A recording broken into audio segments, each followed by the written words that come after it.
Oh, thank you. Hey, can I ask you, when I have Hockey Buzz open, why are there advertisements that come on and start talking? Because you're not logged in To under log your in, if you as a log in, subscriber. yeah, and if you log in, you're set, so you don't have to worry about that. Oh, okay. Yeah, just haven't logged in for a while. That's why I can't have Hockey Buzz up. I guess I can. So Yeah, you just log in and the advertisements go away? yeah, we all have. Yeah, we all have Hockey Buzz up. So yeah, so let's we got something to talk about today. So let's start in with this one. Kevin will be joining us in a little bit. He's obviously making a few calls regarding what has gone down here, but he will join us. All right, so the day is the February 11th. February 11th. Wednesday. Yes. Hello, Hockey World. It's Wednesday, February 11th, 2015. I'm Michael Agello. That's Josh Rimmer. Oh, I'm usually last. I'm Eklund, and you're watching the HockeyBuzzCast on HockeyBuzz.com. And today we're joined by Dan Wallace. Hey, Dan, how you doing? Hey, Eck. How are you? Excellent. Dan's one of my oldest friends, and definitely I've probably watched more hockey with Dan than anybody on the planet. I've never been in a hockey pool that Dan hasn't won, and then there's not many more knowledgeable people. And Dan actually also does the Who's Better Than blogs on HockeyBuzz, which you'll see occasionally, right, every couple weeks. Last one was the three goalies with Hasek, Brodeur, and here's Kevin. Hey, guys. Hey, Kev. So we're live. Okay. And let me introduce you to Dan. This is Dan, Kevin, Dan. Hi, Dan. Hey, Kevin. How are you? Outstanding. Thank you. And I was just filling in. Dan Wallace is one of my oldest friends. Was in the Eklund wedding, and sat next to Dan for probably 20 years in the Spectrum, watching games growing up. With my parents and his mom had tickets next to each other, and Dan he also writes the Who's Better Than blogs on HockeyBuzz. So, and there's not many people I know who have a better knowledge of every player in the league than Dan. So I'm glad we had him on today because, well, there's something going on right now. We had a bit of a trade, a bit of a deal. I don't know, Kevin, if you saw this. You're the king of understatement, Eck. Yeah, no, obviously it's kept me occupied for the last 95 minutes or so. Yeah. Where to start, right? I mean, this is the big. We talked a lot about Kane, and we talked about how something like this could happen to a team that's out of it now. That this was a possibility. Everybody thought it would go longer, but how does this surprise you, Kevin, in terms of all that? Well, I mean, I think Kevin Cheveldayoff was faced with a lot of pressure, in my mind. They have to make the playoffs. They haven't made the playoffs since they moved from Atlanta to Winnipeg. And, either he successfully traded Kane now, maybe he was thinking, or he wouldn't be in a position this summer to trade him. It may be the next general manager. I mean, I think, we don't know that, but history says that job security is not strong for GMs who don't make the playoffs for the amount of time that the Jets have not made the playoffs under Cheveldayoff. So I thought he got a really strong return given the circumstances. He got back players who can help him now, and the Myers for Bogosian, you can either view it as a wash. To me, he's more offensive than Bogosian, and I think there's more potential there. I think Bogosian is what he is. Yeah. I think more from Myers. I think Myers needed a change of venue, and he's gotten it. And, we could see him become more of an offensive force, which I think would help that team. I think Stafford can at least replace Kane's, lost offense. And then, Armia and Lemieux are two good prospects, and you get the first-round pick. So it's a good return. A very good return is basically what I'm hearing from folks around the NHL. But from the Sabres' perspective, I think they got exactly what they wanted. I think it probably reduces their rebuilding plan by a season or two. And I say that because, I think even though it is sort of a wash, Bogosian and Myers, different kinds of defensemen, but both in the same age group, similar cap hits, but you're changing the look of that team. You want to do that. That's one of the things you do. So you get in a guy, Bogosian, who probably could use a change of venue himself, not as much as Myers, but he's a stronger, sturdier, more physical guy in front of the net. But you get back a guy, Kane, who you usually can't trade for players like him. He's clearly the best, most talented player in this trade. He could be for either McDavid or Eichel or Reinhart what Corey Perry is for Getzlaf. He's that power forward guy who can score a lot of goals. It's hard to find those guys, and now they just traded for him. And he's only 23 years old. So if you're the Sabres and you're in the middle of this building campaign, now you've added a piece that is almost impossible to find, and he's more advanced than when you draft him. He's logged some time. He's already had a 30-goal season, and you're ready to go next season with one of those two young centers. So I think both teams had motivation to make this deal, and I think Buffalo gave up a lot. I'm not sure Lemieux or either of the prospects are A prospects. They might be B plus prospects, but I think they can certainly contribute to the Jets in the future. Lemieux was the name that I kind of was a little bit surprised with. And talking to people were a little surprised with. Lemieux is Claude Lemieux's son, right? So this is correct. And people, he was he was first pick in the second round, actually. First pick in the second round, right? And he's having a very good year with Barrie in the Ontario Hockey League. He's got 35 goals right now. So, he appears to have, a little more offensive touch than his dad did. But, it is the Ontario Hockey League, so we'll see in a couple of years when he makes the NHL. But to forward on what Kevin was saying, I think one other aspect that is very good for Winnipeg is the fact that, Myers is locked up, I think it's for another 4 years at $5.5 million per season. But the money being paid out goes down. The deal was front-loaded. He's like at the end of this deal, the money being paid out is like $3.5 million in the second last year and $3 million in the last year, whereas Bogosian's money goes up. So in terms of Winnipeg, they're saving money there. Where I think it's almost essentially a wash in terms of Myers for him. They both have question marks. They both needed a change of scenery, so I think it's a good deal there. Armia has played one NHL game. He's a former first-round pick. He's had injury problems, but he's having an okay year in the American Hockey League, and maybe he'll get a chance in Winnipeg, although they have so many prospects in that organization, he might get locked out. Stafford has shown nothing during the regular season. I think he has 9 goals. And you would have thought he would have stepped it up to try to make some money as a UFA this summer, but he's had a terrible year, and he's not playing with anybody of great consequence. So it's tough for him to score goals. But he has played not great, and I just think Kane gets a change of scenery.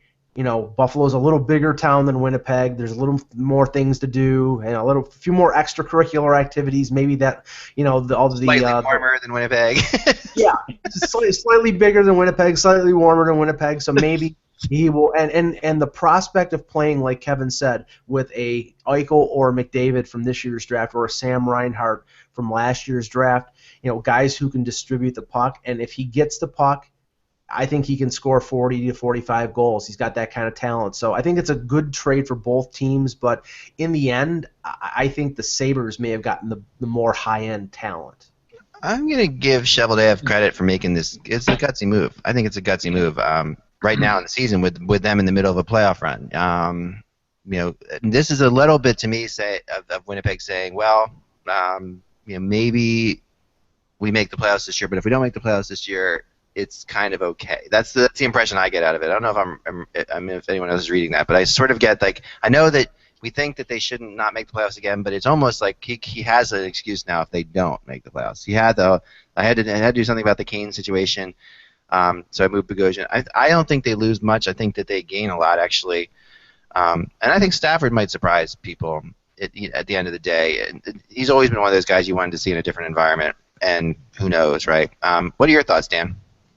No, I totally agree, and I mean I'll kind of take a different spin on it in the fact that I think that Tyler Myers here is a big key to the trade. If you look at defensemen, big defensemen in the history of big defensemen, they don't come into their own until this part of their career, and over the last few weeks, I think that Tyler Myers has been playing a lot better hockey. Yes. And you look at go back to Chris Pronger. It took him 5 years before he hit the ice with any kind of real confidence and really, grew into his body. Zdeno Chara the same way. And Tyler Myers is a much better skater than either one of those guys ever was.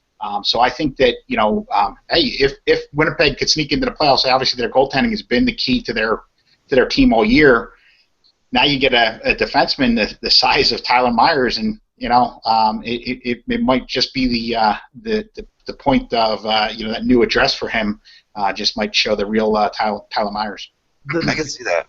The size aspect with Tyler Myers, I'll say it again, and I've said this more than a few times, and I've watched him play for most of his career. The size aspect for Tyler Myers is non-consequential. He plays like a 6'1" or 6'2" defenseman. Although but that's not. See, this is the thing. I want to throw this out there. This is a little bit of the Joe Thornton thing, right? Like this is like Joe Thornton gets traded out of Boston because he doesn't play as big as he is, but he still plays pretty friggin' big and is still talented. It's not like he doesn't have to hit like a 6'5" guy, but if he hits like a 6'1" guy and can skate like he can and move the puck. Tyler Myers is a 6'8" offensive defenseman. I'm not saying he's right, which is something, that's and the other parts of his game can develop. I mean, the other parts of his game you can work on. Yeah. Well, I'm saying he's got positives. Let me just say this quickly. Yeah. He's got positives. He's a great skater. He's got a really good shot.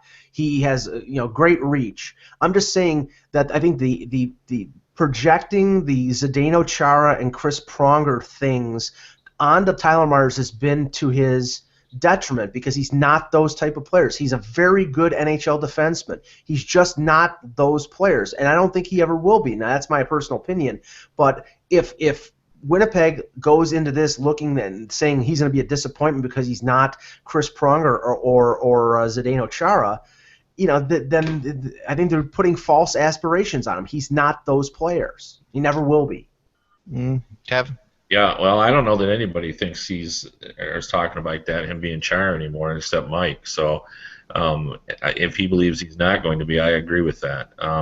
But, there's two elements to size that coaches always talk to me about in players, and that is, you use size as a weapon in terms of physical tool, but it's also tiresome for the other team. To try to deal with bigger players. They're just harder to move out, they're harder to get by, and it sort of wears you out. And I think that's where Myers' size is still a factor, is that, he's a big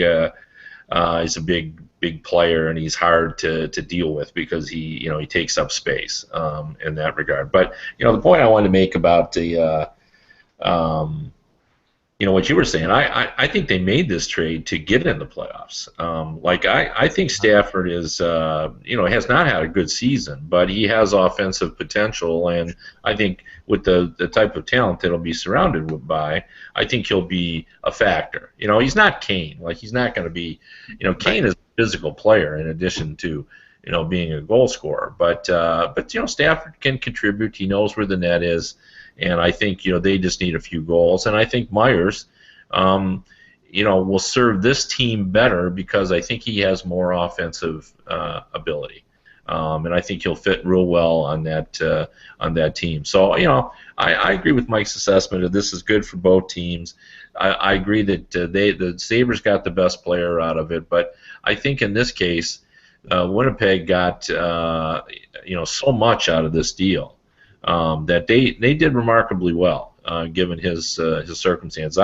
Rarely, even though we like to say, well, this could be a trade that benefits both teams, but it really could be, because I think it is imperative for the Jets to get in the playoffs, and I think over the short term.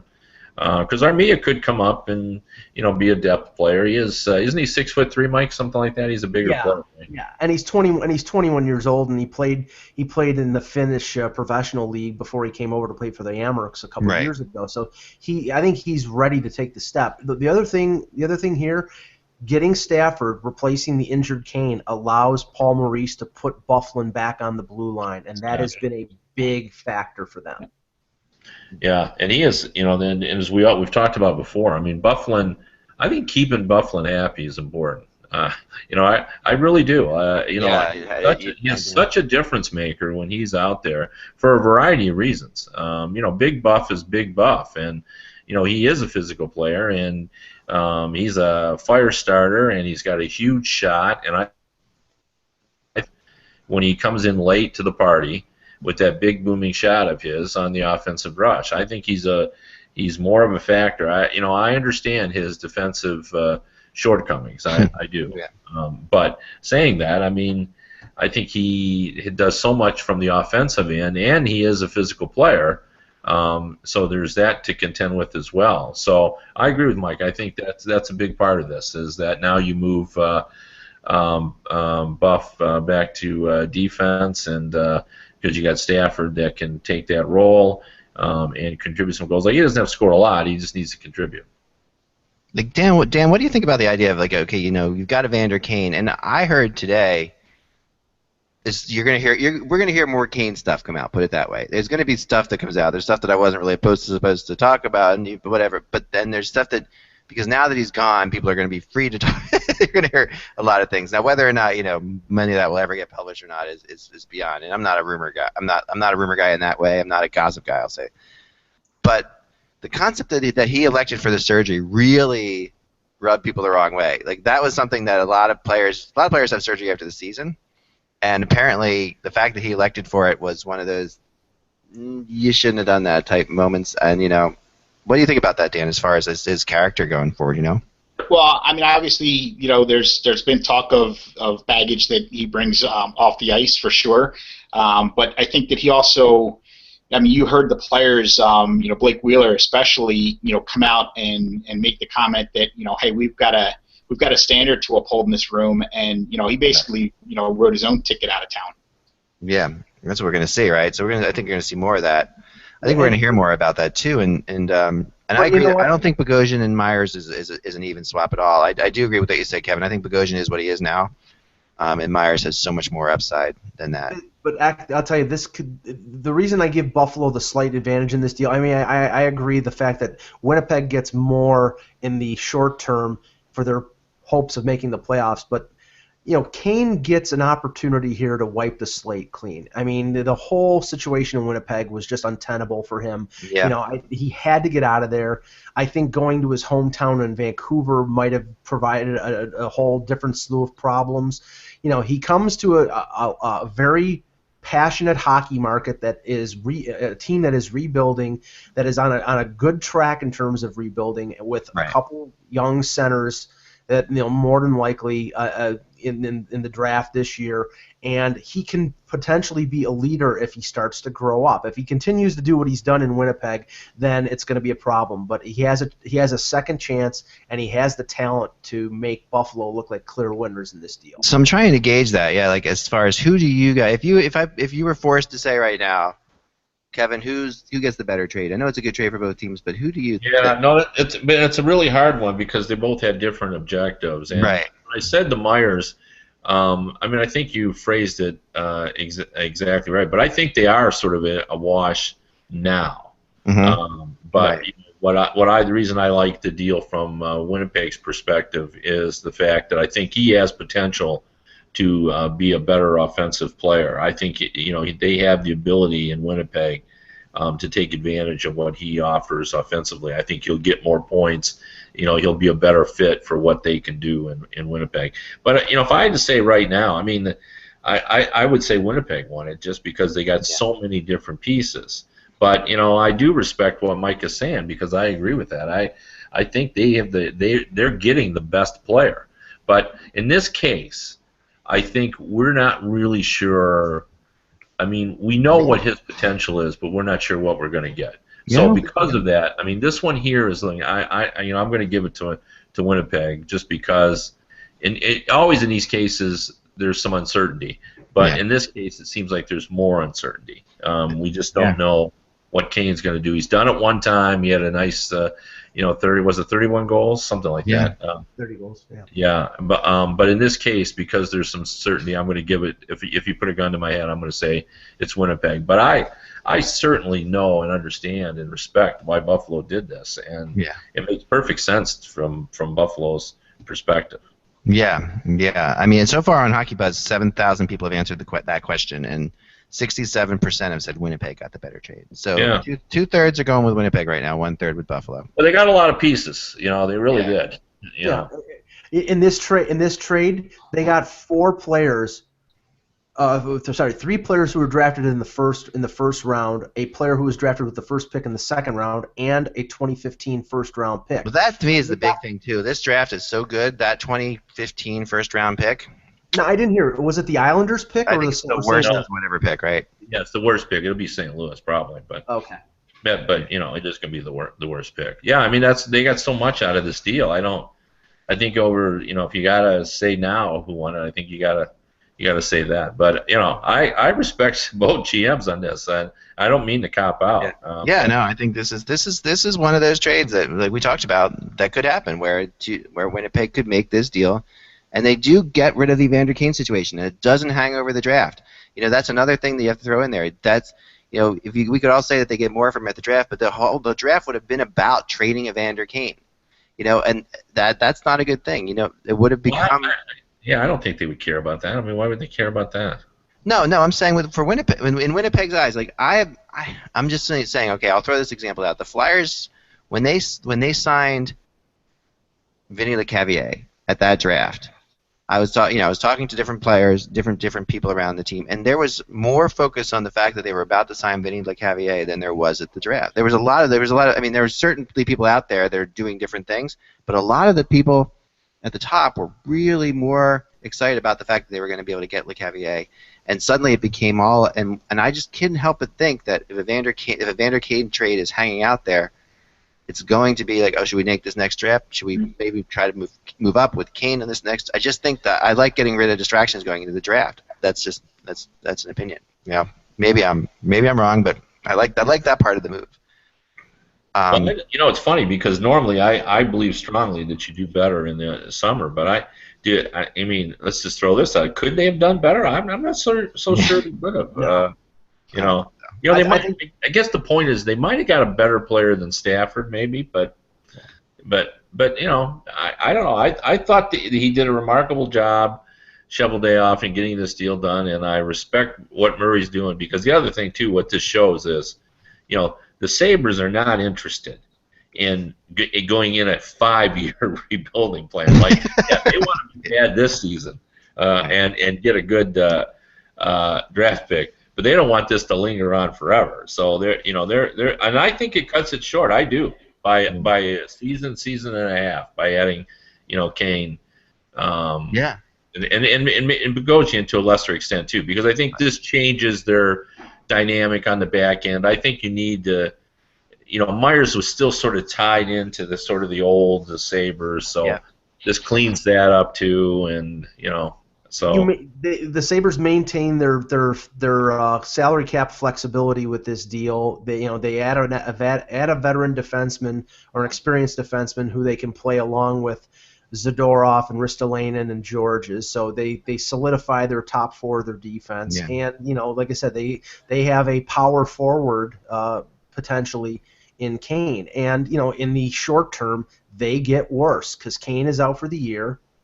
And they give up Stafford, they give up Myers, and they get Bogosian, but they're going to be worse off for the remaining 27 or 28 games, which just locks them into, hopefully for Sabre fans, 30th place and a 20% shot at McDavid. Nice. And and at least Eichel, but the Oilers are going to give him a race. Hall's hurt now. Right. I mean, this could be just a great battle at the end. Oh yeah, and we've seen by our draft lottery simulator that nothing's assured. So hey. No, I mean,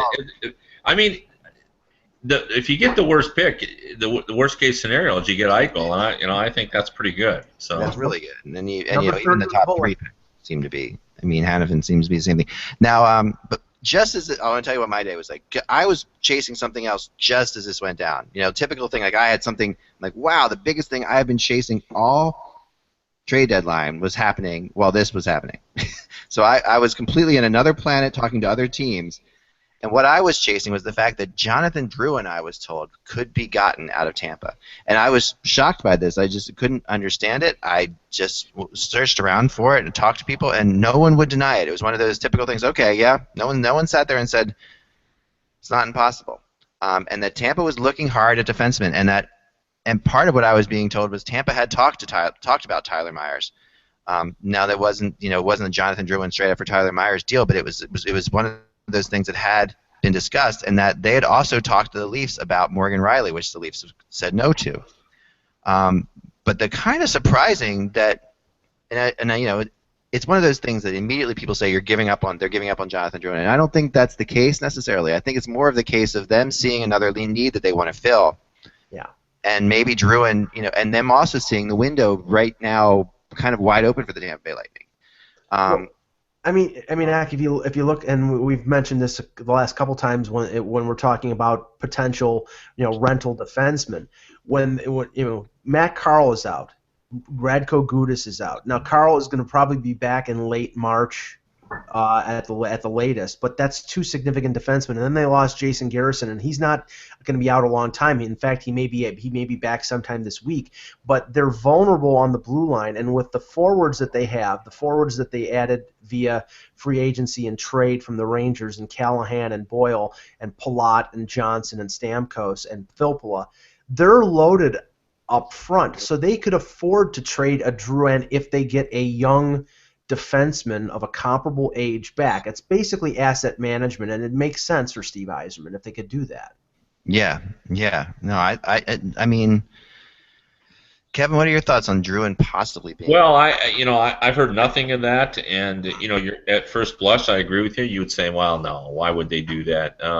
But I think what Mike said makes sense as well. I mean, if you're managing your cap and you like your forward prospects, and you don't have any defensive prospects, trading a premium offensive prospect for a premium defensive prospect does, there has some logic to it. But as Mike pointed out, Carl's coming back, so now you're just replacing one guy, and I don't think you need to do a earthquake style trade if you're the Tampa Bay Lightning. I think they're looking more as a depth one. I said this too, and I said this really can't be about the fact that defense are hurt right now, is what I said to the people I talked to. And everyone said, no, it's really not. It's really the fact that Drouin doesn't necessarily fit with what they're trying to do on a complete level. And they also feel that, his size is an issue. And then there's a couple people I talked to who said, Marty St. Louis wasn't that guy right away either, but became that player. Give him a little bit more time than this. That was what are your thoughts on Drouin, Dan? I mean, again, if they're going to make a move, it's like Mike was saying about their forwards that they have now. They just don't feel that he can crack the top six with what they've gotten. It would be a depth move, I'm sure. But again, the defense would be the quick answer, and obviously Ben Bishop being out too. So, I don't know what their thought process is, but yeah. I think that it would be, hey, he just doesn't fit into their long-range plans, or they're looking to bring on maybe it would be a depth move for sure, but and maybe even for future a first-round pick somewhere else, something like that they can bring on board. But that's the only thing I could think of is why they would be moving him. But he can't crack their top six.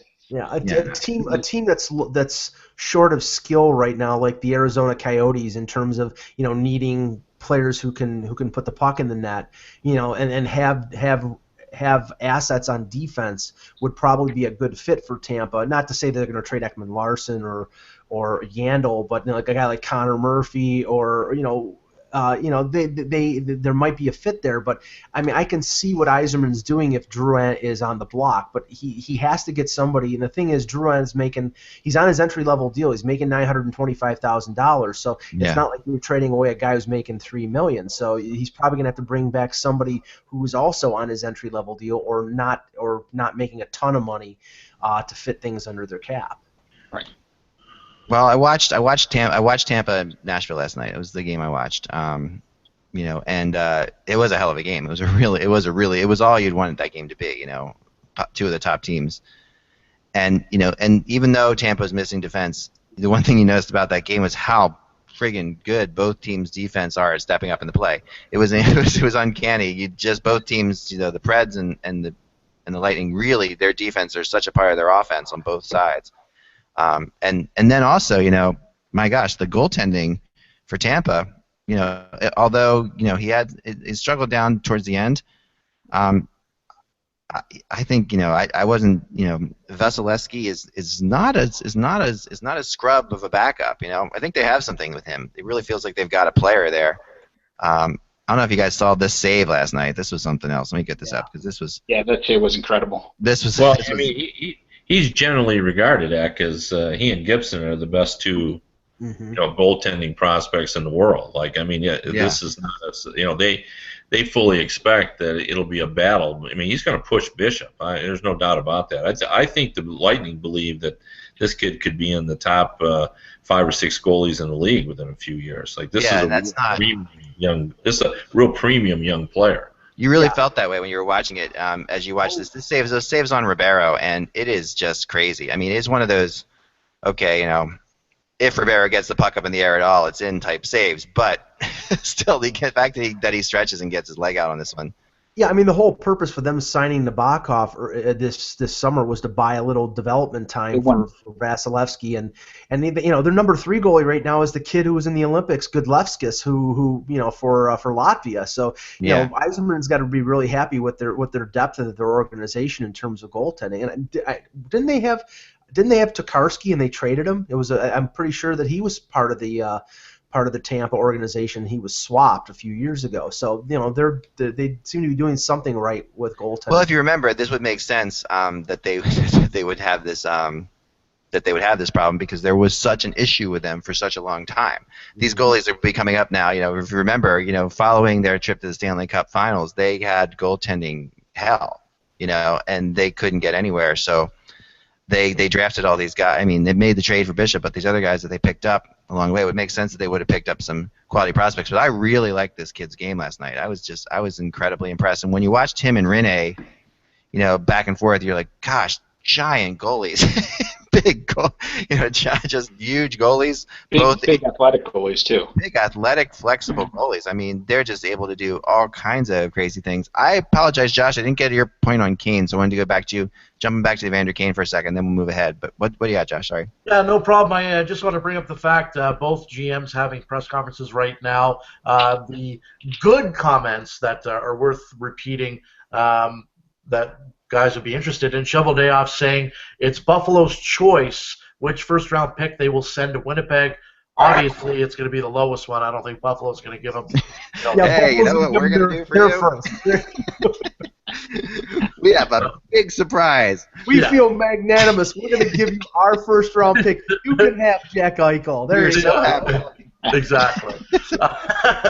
Thought I'd bring that up. No surprise, but Kevin Cheveldayoff confirms there was strong interest from a number of NHL teams about Evander Kane. The other rumored team that was involved in Kane talks was the Canucks, and according to Pierre LeBrun, he says, don't think the Canucks were willing to include Virtanen. I don't know if I said his name right. Virtanen or Horvat in offer to Jets on Kane.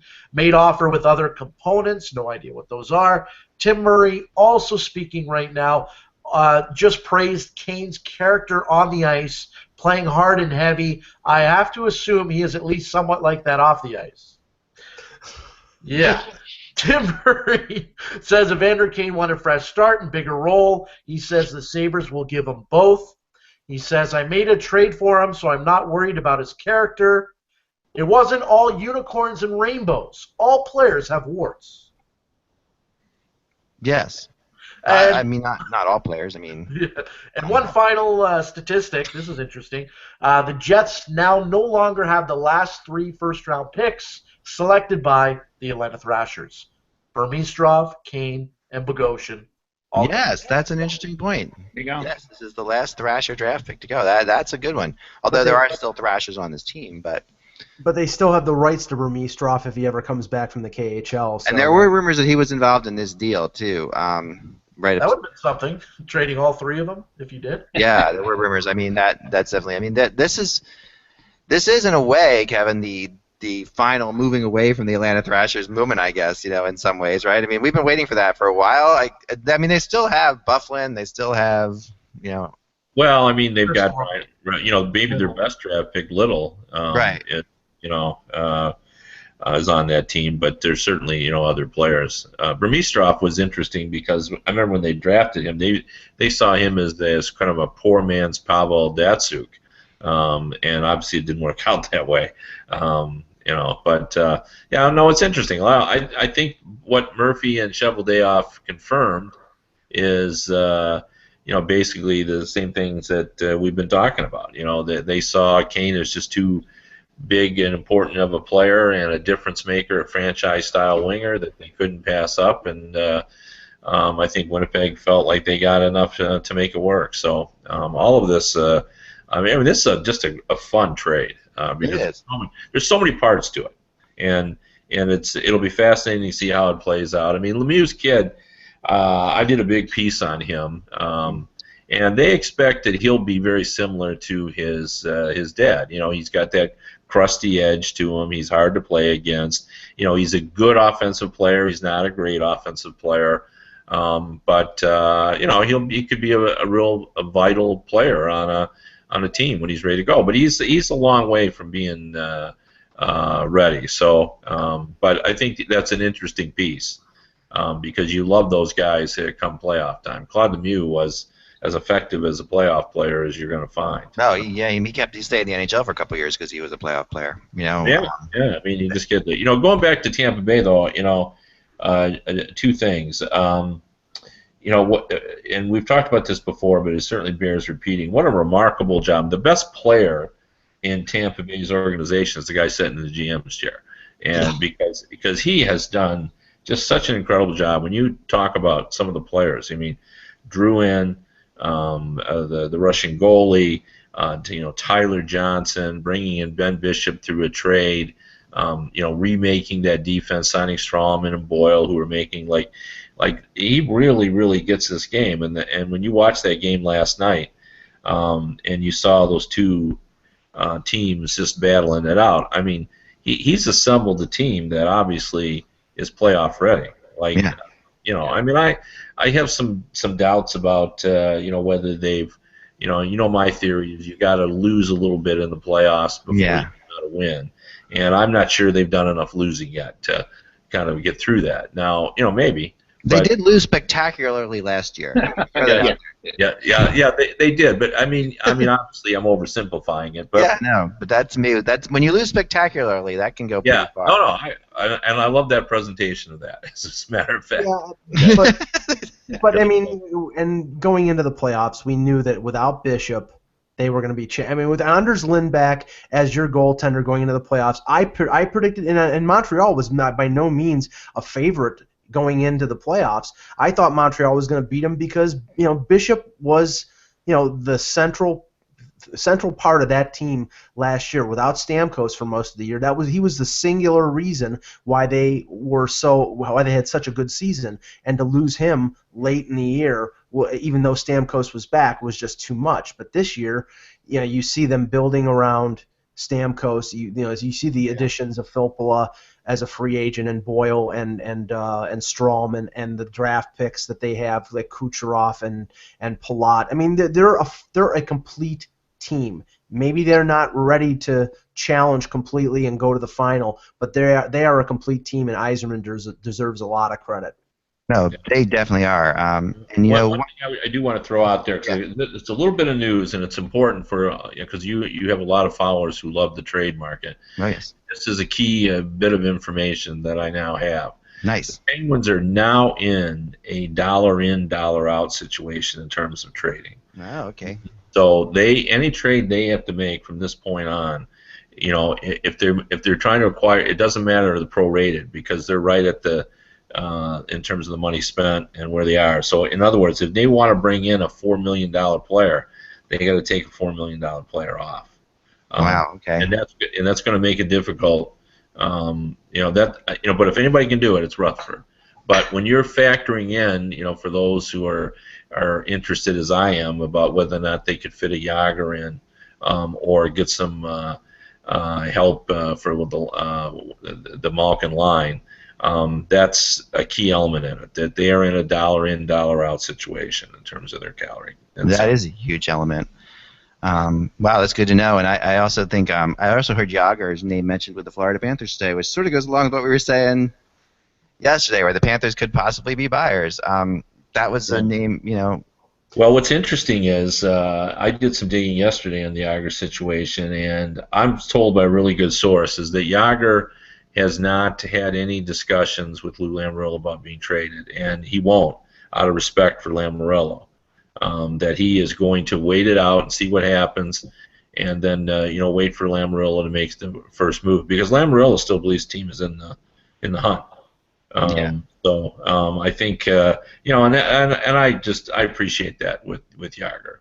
He's he's a guy that loves the NHL's traditions and passion. So no one has had any discussions with Lamoriello yet about Yager. That doesn't mean the Panthers aren't interested. I'm just saying there's been no discussions about trading him yet. Well, I'm going to throw this out there, Dan, and to you as well, because the one thing I'll say, as much as I appreciate that Yager wants to, hasn't had any discussions, there are people who believe that Yager comes with this reputation that if you bring him on, he's got to play on the top two lines, and that was what got him thrown out of Philadelphia too. Like he doesn't, and when you look at the contenders, that could be an issue. You've got to play him on the. You got to play him up on the top two lines. That was why he got out of. That was the part of the problem with Philly, which I'm told could also be part of the problem with him potentially going to Nashville. Is that Laviolette was the guy who decided I couldn't guarantee you to play on every power play or top two line stuff. So you got the same situation. You're not gonna. But yeah, I love the fact they do that. Before and here's a trivia that I think and I'll throw this out to everybody, and I think this will be right up your alley, Dan. What is this? This is the list of the top 15 or top 16 NHL scorers right now. Okay, so. And the interesting thing about this list is we lost Dan there. We'll get him back. The interesting thing about this list is 15 of these 16 have one thing in common that the other don't. Can you guess what that would be? We'll go back to the list. All right, I got the list here. Can you see the list? Yeah, I can see the list. Okay, so every one of these players except one share something that's exactly the same. With the exception of Tyler Johnson, all of them are first-round picks. Yes. Isn't that incredible? 15 first-round picks in the top 16 players, and Tyler Johnson is an 8th-round pick. Right? Yeah. But that's still, talk about the draft. Talk about the importance of the draft. And you could say, oh, sure, the first-round picks are going to be better because they're first-round picks, but it's usually not that visible. You usually get more than one first-round pick. And two-thirds of the players on that list are top 5 picks. Oh yeah, these are top. They're all top picks. So for all the people who don't think that it's important to get into the top 5 of the draft, there you go. Sagan, Kane, Crosby, Backstrom, Nash, Malkin, Ovechkin, Tavares, Stamkos, and Johansson. All those were in the top 5 of the first round. Right. That is a crazy number. All right, so Josh, you've got some news, and let's go to your news before we do our NHL things. Dan, we got Dan back, so we're cool. Yeah. Yes, quite a bit, and we'll begin with what's going on here in Toronto. There was another press conference today that kind of got swept under the rug with the blockbuster deal that happened today. Coach Horacek, Peter Horacek, speaking to the media, and before we get to that, for a second straight day, Phil Kessel will not come out to speak to the media. That was reported earlier. 6 more weeks of winter. That's what that means. I thought, actually, that's funny, because one of the TSN commentators last night called him Punxsutawney Phil. Oh, they did? Okay, there we go. So I just watched that movie. Awesome movie. Yeah, and someone made a joke on Twitter as well about, for Valentine's Day, that they hope Kessel fills your heart or something like that. Anyway. Horacek, back to Horacek. Back to the serious stuff. Yes, Horacek on Kessel. Kessel apparently exiting the ice first today during practice, and Horacek said, you want to see him working on their trade, but I wasn't very happy with him last night. He didn't spend a lot of time with Kessel in the meetings, didn't show him anything in video sessions. He said, we've got to get back to work.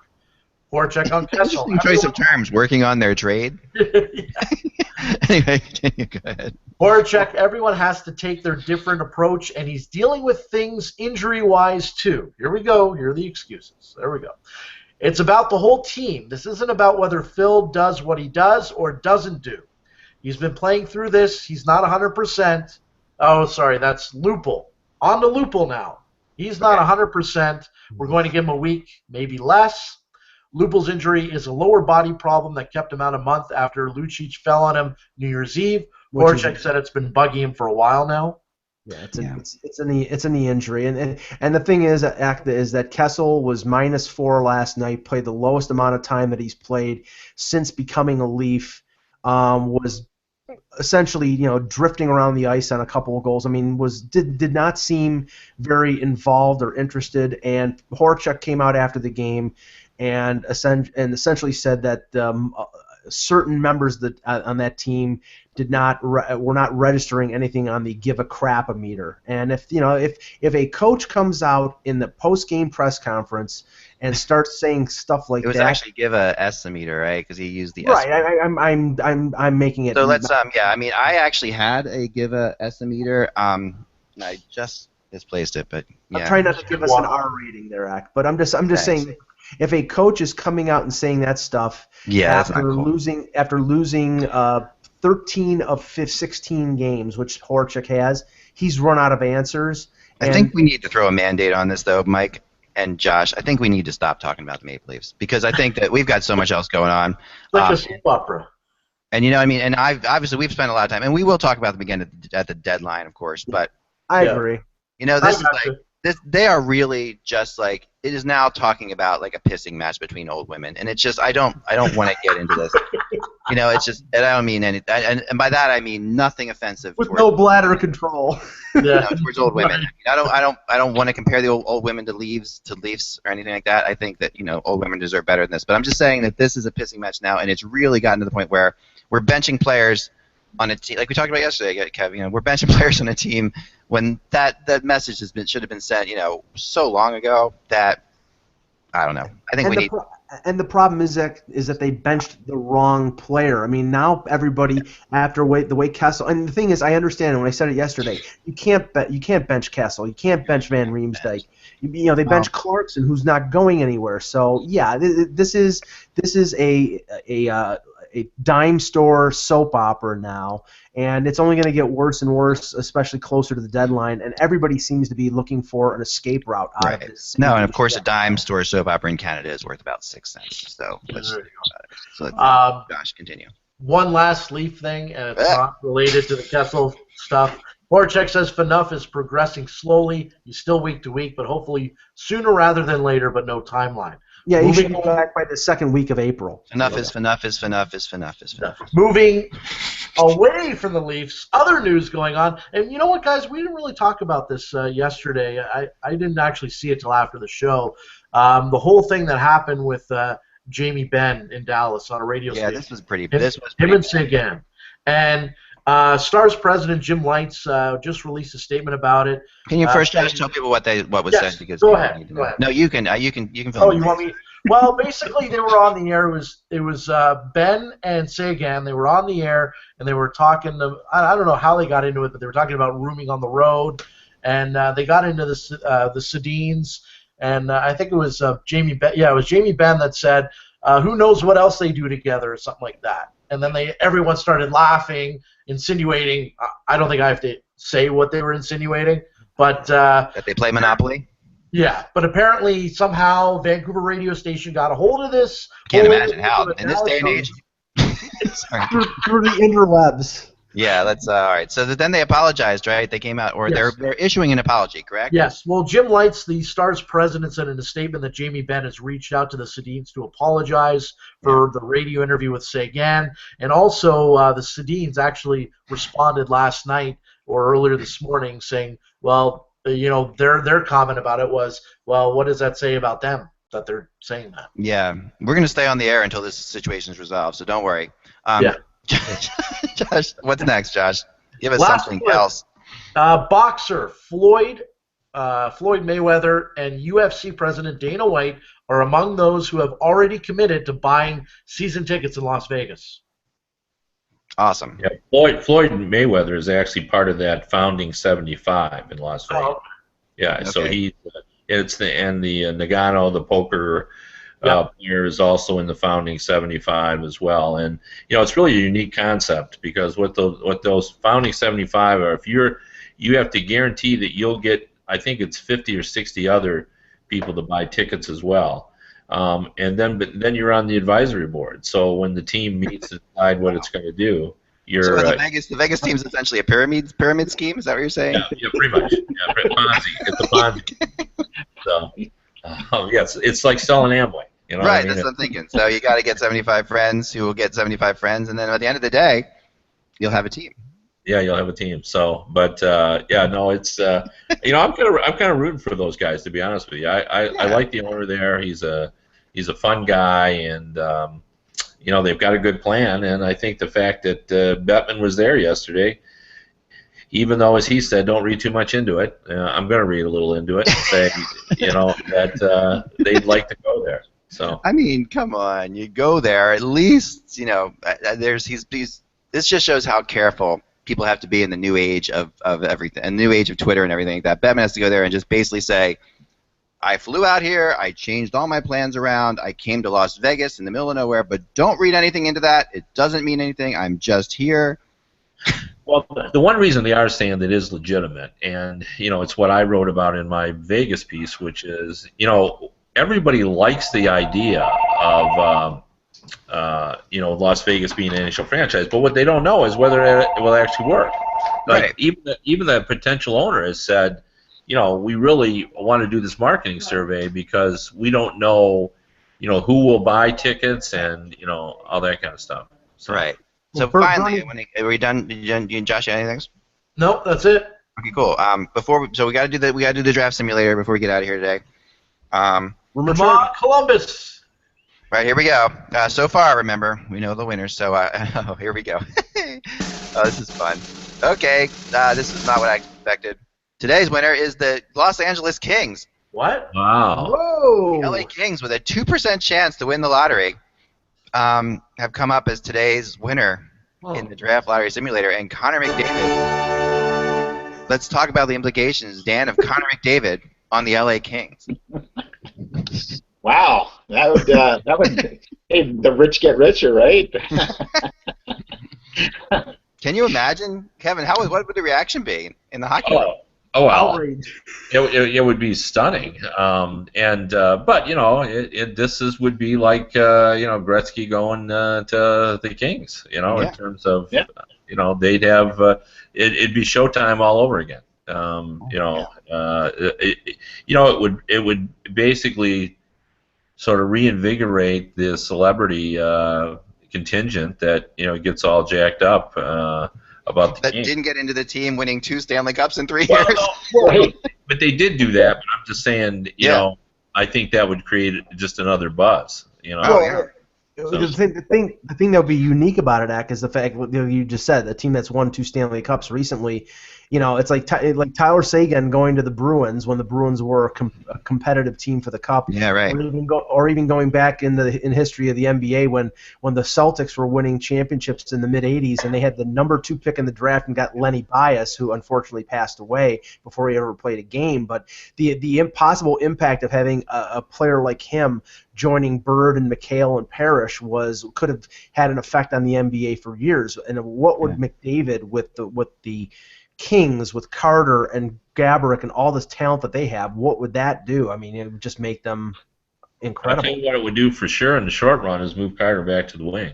Yeah, right. Yeah, and you know what it might do too, and this kind of reminds you of Seguin a little bit, is this would give Connor McDavid actually a chance to develop slowly, perhaps. Which you're not going to see anywhere else he would go.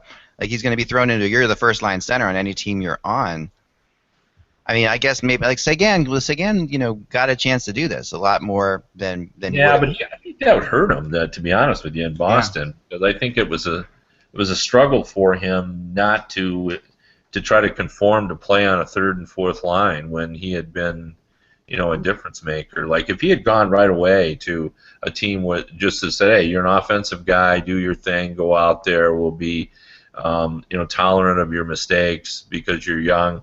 But not in Boston. He couldn't do that. Claude Julien wanted him to learn how to play right, and And Julien played him on right wing for the last couple of years he was there. Yeah.